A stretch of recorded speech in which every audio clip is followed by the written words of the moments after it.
वो जिस कालखंड के अंदर जगदीश चंद्र बसु ये कह रहे थे कि मेरी ये सारी आय इसके दो हिस्से कर लो, एक हिस्सा भारतीय भाषाओं में विज्ञान की शिक्षा और दूसरा हिस्सा भारत में मौलिक अनुसंधान।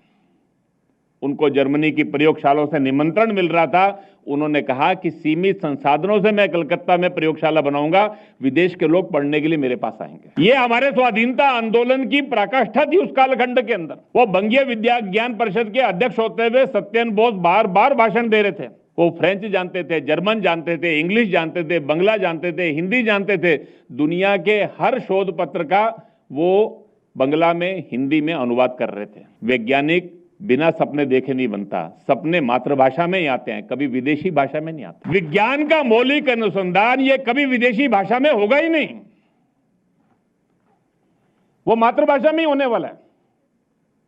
ये हमारे स्वाधीनता के आंदोलन की प्रेरणा थी। उस समय बड़े बड़े लोग अंग्रेजी शिक्षा संस्थानों से और निकलकर राष्ट्रीय विद्यालयों में प्रवेश ले रहे थे। वो हमारे आंदोलन की एक पराकाष्ठा थी।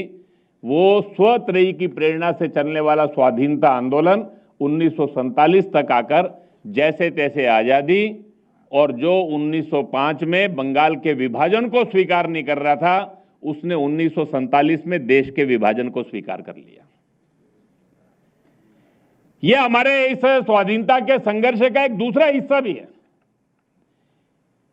ये जो स्वाधीनता के आंदोलन की जो वास्तविक प्रेरणा थी, वो जो स्व था, वो स्व क्या था? वो केवल स्वराज नहीं था, वो केवल इंडिपेंडेंस नहीं थी। वो जैसे तैसे करके अपने लोगों का शासन नहीं था। उसकी प्रेरणा के अंदर इस देश की हजारों हजारों वर्षों की जो संस्कृति है, उस संस्कृति के वैशिष्ट्य के साथ दुनिया की युग अनुकूल प्रश्नों का उत्तर देते हुए भारत को विश्व में एक, भारत की जो भूमिका है, उस भूमिका के लिए तैयार करना था।